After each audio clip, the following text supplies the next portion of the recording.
আসসালামু আলাইকুম ছেলেমেয়েরা, আশা করি তোমরা ভালো আছো। আমরা 3 নম্বর লেকচারে চলে আসছি। জৈব রসায়নে দেখে একটু ঘুরে আসি কি অবস্থা।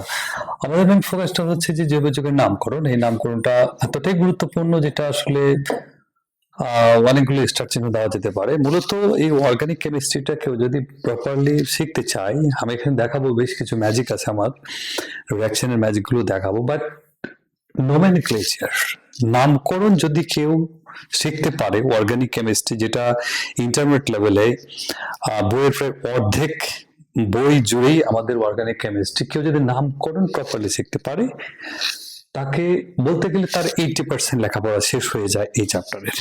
আমি এটা প্রমাণ করব, কারণ এটা বলাটা কতটা ঠিক হচ্ছে আই ডোন্ট নো, বাট আমি এটা প্রমাণ করব ডেফিনেটলি। সো আমরা একটু দেখি কি অবস্থা হয়। তো নামকরণ জানার আগে প্রথমে আমাদেরকে জানতে হচ্ছে অ্যালকেন এবং অ্যালকাইল মূলককে আমাদের চিনতে হবে, তারপরে আমরা নামকরণে যাব। কারণ নামকরণে বেশ 3টা পদ্ধতি আছে, সেখানে আমরা একটু পরে যেতে হচ্ছে। ফাউন্ডেশন নামকরণে আমরা ঘুরে আসি। মিথেন, অ্যালকেন আমরা জানি, এর আগের লেকচারে পড়েছি। মিথেন, মিথেন থেকে যদি আমরা এক্ষেত্রে এন বাদ দিয়ে দেই, OL যোগ করি, তাহলে এটার নাম হয় মিথাইল। বাংলা যদি চিন্তা করি, ইংলিশটা লিখতে হচ্ছে, কারণ ইংলিশের এখান থেকে বাংলা করা হয়েছে। মিথেন থেকে এন যদি আমরা মাইনাস করে দিই, আইল যোগ করি, OL আইল, তাহলে সেটা হবে মিথাইল। তবে এখানে মিথাইল মূলক কথাটা লিখতে হবে। সেরকম ইথেন থেকে ইথাইল, প্রোপেন থেকে প্রোপাইল, বিউটেন থেকে বিউটাইল, এরকম ভাবে লিখতে হবে। আমাদেরকে এন বাদ দিতে হবে আর আইল যোগ করতে হবে, তাহলে সেটা হচ্ছে অ্যালকাইল। বাট আমরা এখনো জানি না যে অ্যালকাইল মূলকটা আসলে কোনটা, কাকে বলবো। এক্সাম্পল, লুক দেয়ার, মিথেন। মিথেন থেকে একটা হাইড্রোজেন যদি আমরা বাদ দিয়ে দেই, যেই মূলকটা, যে একযোজী মূলক আমরা পাচ্ছি, একটা বন্ড ফাঁকা আছে, এই মূলকটার নামই হচ্ছে অ্যালকাইল মূলক। মিথেনের ক্ষেত্রে সেটা হবে মিথাইল মূলক, ইথেনের ক্ষেত্রে হবে ইথাইল মূলক, এরকম। তবে কোয়েশ্চেন হলো যে অ্যালকাইল মূলককে আমরা যদি পেতে চাই, কোনো অ্যালকেন থেকে একটা হাইড্রোজেনকে বাদ দিতে হবে। কোয়েশ্চেন রয়ে গেল অনেকগুলো, কারণ একটা অ্যালকেন 4 কার্বনের হতে পারে। আমি মাঝখানের হাইড্রোজেনকে সরাতে পারি, প্রান্তের হাইড্রোজেন সরাতে পারি, তাহলে অ্যালকাইল মূলক হবে, ঠিক আছে। কোনটা কোন টাইপের অ্যালকাইল মূলক সেটা আমাদেরকে জানতে হবে, আদারওয়াইজ আমরা নামকরণ শিখতে পারবো না। আমরা একটু ঘুরে আসছি। তবে দেখলাম এখানে আমরা মিথেন থেকে মিথাইল মূলক করতে গিয়ে একটা হাইড্রোজেনকে বাদ দিয়েছি আমরা, মিথাইল মূলক, ঠিক আছে। এখন এই জিনিসগুলো আমরা একটুখানি যাচ্ছি, ইথেন থেকে ইথাইল মূলক, আমরা একটু সামনের দিকে যাই, তাহলে আরো ক্লিয়ার হবে। কোয়েশ্চেন হলো, মিথেন থেকে মিথাইল মূলক হয়েছে, ইথেন থেকে ইথাইল মূলক হয়েছে, মিথাইল, মিথ যোগ আইল মিথাইল, ইথ যোগ আইল ইথাইল, প্রোপ যোগ আইল প্রোপাইল, লাইক দ্যাট। সো আমরা একটুখানি দেখে আসতেছি। এক্ষেত্রে মিথ যোগ আইল মিথাইল, এক্ষেত্রে ইথ যোগ আইল ইথাইল। তাহলে কার্বনের সংখ্যা কয়টা আছে ওই জৈব যৌগে, তার উপর ভিত্তি করেই আমাদের হাইড্রোকার্বনের অংশটার নাম শিখতে হবে। যেমন কার্বন যদি একটা থাকে ওই জৈব যৌগের মধ্যে, আবার কার্বন যদি একটা থাকে, তখন সেই হাইড্রোকার্বনের অংশের নামটা বলতে হবে মিথ।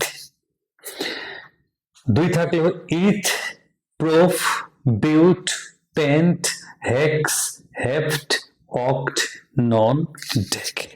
এটা শুধু আমি অ্যালকাইল মূলকের জন্য বলছি তা কিন্তু না, এটা হচ্ছে খুব পাওয়ারফুল একটা, এই চারটা হচ্ছে অনেক অনেক পাওয়ার, প্রচুর পাওয়ার। কারণ আমরা এই অংশগুলোকে কাজে লাগাবো, যে নামকরণ আছে আন্তর্জাতিক সিস্টেমেও কাজে লাগাবো। ওকে, সেটা অ্যালকেন, অ্যালকিন, অ্যালকাইন, যেখানে সব জায়গায় এটাকে কাজে লাগাতে পারবো আমরা। অ্যালকাইলের মধ্যে আমরা আজকে কাজে লাগাচ্ছি জাস্ট ফাউন্ডেশন। খুবই ইম্পর্টেন্ট, জটিল কিছু না। ইথেনের ক্ষেত্রে ইথ, প্রোপেনের ক্ষেত্রে প্রোপ, বিউটেনের বিউট, পেন্ট, হেক্স, এই অংশগুলো নিতে হবে। এর সাথে যোগ করে দিই যদি আমি, অ্যালকেনের ক্ষেত্রে এন, মিথেন, অ্যালকিনের ক্ষেত্রে সবকিছুই কিন্তু সম্ভব। এক্ষেত্রে আমি আগে বলেছি, আমি নামকরণে যাচ্ছি না, জাস্ট ফাউন্ডেশন, জাস্ট অ্যালকাইল মূলকটাকে বুঝতেছি। ইথ যোগ আইল ইথাইল, হেপ্ট যোগ আইল হেপটাইল, পেন্ট যোগ আইল পেন্টাইল। মূলক, লাস্টে মূলক কথাটা বলতে হবে, কারণ একটা হাইড্রোজেন এখানে কম আছে, একটা বন্ড খালি। আমরা যাচ্ছি, খুব মজার কাহিনী, এক্সাম্পলের মধ্যে গেলে ক্লিয়ার হয়ে যায়। ইথেন, ইথেনের এই হাইড্রোজেনটাকে আমি ম্যানেজ করতে পারি, এই হাইড্রোজেনকেও সরাতে পারি। আমরা বলেছি অ্যালকেন থেকে একটা হাইড্রোজেন কমে গেলে যে মূলকটা থাকে সেটাই হচ্ছে অ্যালকাইল মূলক। ইথেন থেকে ইথ যোগ আইল ইথাইল মূলক হবে। কোয়েশ্চেন, এই হাইড্রোজেন আর এই হাইড্রোজেন, যে হাইড্রোজেনকে আমি সরাই না কেন, এটা হবে কি CH2 CH3। এখান থেকে যদি হাইড্রোজেন সরাই, এরকম হচ্ছে বন্ড খালি, এখান থেকে সরালে এটা। তবে ওভারঅল এই জিনিস আর এই জিনিসের মধ্যে কোনো পার্থক্য নাই, কারণ কেউ যদি এভাবে চিন্তা করে, একসাথে করে দাও এটাকে, C2H5 হয়ে যায়, এটাকে উল্টা দিকে ঘোরালেই তো এটা, সো এটা সেম একই রকম। ফলে আমার এই ইথেন থেকে শুধু ইথাইল মূলক ছাড়া অন্য কিছু পাওয়া যায় না। কোয়েশ্চেন, যদি আমি 3 কার্বন পাই, নিশ্চয় এটার নাম প্রোপেন, আমরা জানি সবাই এটার নাম প্রোপেন, ফাইন। কোয়েশ্চেন, আমি যদি এই কার্বনের এই প্রান্তেরটাকে আমি সরাই, তাহলে এরকম হয় প্রোপাইল মূলক। প্রোপযোগাইল প্রোপাইল মূলক কথাটা বলতে হবে, বন্ড খালি আছে কারণে প্রোপাইল মূলক। ওকে, আবার এন কেন লিখেছি? আবার দেখো, আমার কোয়েশ্চেন যে এই প্রান্ত থেকে আমি হাইড্রোজেন যদি সরাই, যা হবে এই প্রান্ত থেকে সরালে একই কাহিনী ঘটবে, কারণ এটাকে জাস্ট উল্টাতে ঘোরালেই তো হয়, একই জিনিস। বাট আমি এই হাইড্রোজেন মাঝখান থেকে যদি সরাই, মাঝখান থেকে যদি সরাই এখান থেকে, তাহলে কিন্তু এই কার্বনের সাথে 2টা মিথাইল গ্রুপ থাকতেছে, আর এখান থেকে একটা হাইড্রোজেন কমে গেল। আমি একটু স্টাইল করে লিখেছি বুঝতে সহজের জন্য, এটা ওই পাশে লিখলেও হয়, কিন্তু এই স্ট্রাকচার আর এই স্ট্রাকচার এক না, কারণ এটা একই কার্বনের 2টা মিথাইল আছে, এটা কিন্তু এরকম না। যদি এরকম হয়, কোন প্রান্ত থেকে হাইড্রোজেন একটাকে সরানো হয়, তবে এটা নর্মাল ঘটনা, যাকে এন দিয়ে প্রকাশ করা হয়, এবং ওই অ্যালকাইল মূলকের নাম হয় এন প্রোপাইল মূলক, এন বিউটাইল মূলক, এন পেন্টাইল মূলক, এন হেক্সাইল মূলক। যে কোনো প্রান্ত থেকে একটা হাইড্রোজেন কমে যাবে। বাট যদি এরকম স্ট্রাকচার হয়, লুক এই স্ট্রাকচারটা একটু ডিফারেন্ট, আমি একটু বক্স করে দিয়েছি, কারণ এই কার্বনের সাথে মিথাইল মূলক যে আছে, দুটো একই রকমই, আইসো। আইসো কথাটার মানে হচ্ছে একই, তবে আইটা কিন্তু ফার্স্ট লেটার স্মল লেটার হতে হবে, এটা ইম্পর্টেন্ট বিষয়। মাঝখানে একটা হাইফেনও দিতে হবে। তবে এটা প্রোপাইল মূলক, কারণ এখানেও যতগুলো কার্বন আছে, এখানে যতগুলো হাইড্রোজেন আছে, দুই জায়গায় একই রকম, বাট এই স্ট্রাকচার, এই গঠনটা, এই ফর্মটা ডিফারেন্ট। একই রকম একটা কার্বনে একই রকম মূলক যখন থাকবে, এই ফর্মটাকে আমরা বলি আইসো ফর্ম, আইসো গঠন। এ কারণে আইসো প্রোপাইল মূলক, এটা অ্যালকাইল মূলক। বাট আরেকটুখানি করে আসি, 4 কার্বন যদি নেই, কাহিনী কিন্তু ছড়ায় যাচ্ছে। আমি বলেছি যে কোনো প্রান্ত থেকে যদি আমরা একটা হাইড্রোজেনকে কমিয়ে দেই, তাহলে এটা নর্মাল ঘটনা, এটার নাম হবে নর্মাল বিউটাইল মূলক। বিউট যোগ আইল বিউটাইল, ঠিক আছে। বাট আমি যদি মাঝখান থেকে, যেমন এখান থেকে যদি আমি হাইড্রোজেন সরাই, একরকম কাহিনী ঘটবে।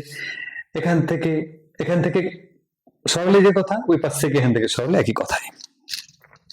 কিন্তু আমি কার্বন যতগুলো আছে প্রত্যেকটা জায়গায় কিন্তু আমার এখানে হিসাব করি, কার্বন কয়টা? 4টা, হাইড্রোজেন কত? 3 4 5 6 7 8 9, মানে হচ্ছে হাইড্রোজেন 9টাই কিন্তু আছে প্রত্যেকটা জায়গায়। তাই কিন্তু গঠন তো চেঞ্জ হয়ে যাচ্ছে, যেমন একটু আগেই দেখলাম আমরা, যদি এমন হয় যে এই 4টা কার্বন থেকে আসছে, যদি এরকম গঠন আমরা দেখি যে একই কার্বনের মধ্যে 2টা মিথাইল গ্রুপ বা একই রকম মূলক আছে, তখন এই গঠনগুলাকে আমরা বলি আইসো গঠন। আইসো মানে একই রকম, একই কার্বন একই জিনিস, ঠিক আছে। তাহলে এটা আমার বিউটাইল মূলক ছিল, কারণ C4H9 দিয়ে বন্ড খালি, বিউটাইল মূলক আমরা দেখতেছি 4টা কার্বন, 3 4 5 6 7 8 9, ঠিক আছে, সবাই বিউটাইল মূলক। স্ট্রাকচারের নামটা আগে বলে নিতে হবে। যেমন এখানে আমরা দেখতে পাচ্ছি একই কার্বনের 2টা মূলক একই রকম হওয়ার কারণে আইসো কথাটা বলতে হবে। আইসো কথাটার মানে হচ্ছে একই রকম, একই গ্রুপ। আবার আমরা একটু আগে বলছিলাম যে আমি যদি এখান থেকে একটা হাইড্রোজেনকে সরাই, তাহলে এক পাশে থাকে মিথাইল আর এক পাশে থাকে এরকম, তখন তো এখান থেকে হাইড্রোজেন কমবে, এখান থেকে কমবে না, তাহলে CH3 হবে। তার মানে একদিকে মিথাইল আর একদিকে ইথাইল, দুটো কিন্তু একই রকম মূলক হলো না। এ কারণে এটা কিন্তু আমরা বলতে পারবো না আইসো গঠন। তবে এখানে আমরা যেটা দেখতে পাচ্ছি, এরকম যদি ঘটনা ঘটে তখন এটাকে আমরা বলি সেকেন্ডারি বলি, এটাকে সেকেন্ডারি বিউটাইল মূলক ঠিকই থাকবে, সেকেন্ডারি, বা এটাকে আমরা বলে থাকি কি, এটাকে আমরা বলে থাকি 2 ডিগ্রি। এই গঠনটাকে আমরা বলে থাকি 2 ডিগ্রি গঠন। তো 2 ডিগ্রি বিউটাইল মূলক এটাকে আমরা বলতে পারি তখন। অর্থাৎ এক্ষেত্রে একটা হাইড্রোজেন কার্বনের সাথে একটা মাত্র হাইড্রোজেন থাকবে, মূলকগুলো একই রকম হবে না, ভিন্ন ভিন্ন মূলক যদি হয় তখন এটাকে আমরা আইসো গঠন তো বলতে পারবো না, ওটা আগেই বাদ পড়ে গেল। আইসো মানে একই রকম মূলক থাকতে হবে, কিন্তু এখানে ডিফারেন্ট যদি মূলক থাকে আর কার্বনের সাথে একটা হাইড্রোজেন থাকে তবে সেটা হবে 2 ডিগ্রি, এটাকে আমরা বলি, বা সেকেন্ডারি বিউটাইল মূলক ঠিকই আছে। বাট এই কার্বনের চেহারার দিকে কিন্তু আমরা খুব ভালো করে ফোকাস করতেছি, আরো ভালো করে ফোকাস করতে হবে আমাদেরকে, আরো ভালো করে আমাদেরকে ফোকাস করতে হবে, রাইট। এই কার্বনের দিকে আমরা একটু ভালো করে দেখি, ঠিক আছে, এই কার্বনের দিকে। কারণ এই কার্বনের চেহারা আমরা যদি একটু খেয়াল করি, এই কার্বনের চেহারার দিকে আমরা খেয়াল করলাম, তবে এখানে একই রকম কাহিনী দেখতে পাচ্ছি, রাইট। এই কার্বনের ক্ষেত্রে দুটা মূলক ভিন্ন ভিন্ন দেখতে পাচ্ছি, আবার এই কার্বনের দিকে তাকালে দেখতেছি কোনো হাইড্রোজেন নাই, তাহলে কথা দাঁড়ালো এর নাম্বার 1, কার্বনের সাথে CH থাকবে, দুটোই মূলক যদি একই রকম হয়, অ্যালকাইল এবং মিথাইল মূলক, তখন এই গঠনকে বলা হবে আইসো গঠন। বাট যদি এরকম হয় যে এই কার্বনের সাথে যদি ভিন্ন ভিন্ন গ্রুপ থাকে বাট হাইড্রোজেন আছে, তবে এটাকে আমরা বলি 2 ডিগ্রি অর সেকেন্ডারি মূলক, সেকেন্ডারি বিউটাইল মূলক, ঠিক আছে। আর যদি কার্বনের সাথে কোনো হাইড্রোজেন একটাও না থাকে, কোনো হাইড্রোজেন নাই, একই রকম মূলক থাকুক বা যেই থাকুক না কেন সমস্যা নাই, বাট এই কার্বনের কাছে কোনো হাইড্রোজেন না থাকলে এটা গঠনটাকে আমরা বলে থাকি 3 ডিগ্রি বা টার্সিয়ারি বিউটাইল মূলক। কথাটা ঠিকই আছে, কারণ প্রত্যেকটা জায়গায় আমার C4H9 টার্সিয়ারি মূলক, এবং টার্সিয়ারি কিংবা আমরা এটাকে বলতে পারি 3 ডিগ্রি। তার মানে ব্যাপারটা কি দাঁড়ালো, এটা কিন্তু 1 ডিগ্রি,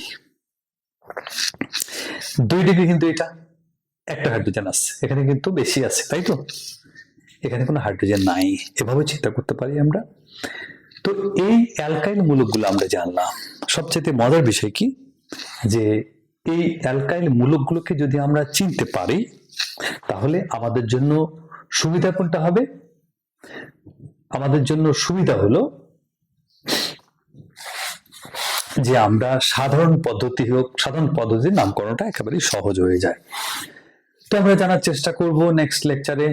ওকে, নামকরণ শুরু করবো, জাস্ট নামকরণ একটু ফাউন্ডেশন আজকে আমরা জানলে পর্যন্ত। আল্লাহ হাফেজ, সবাই ভালো থাকবেন, আসসালামু আলাইকুম।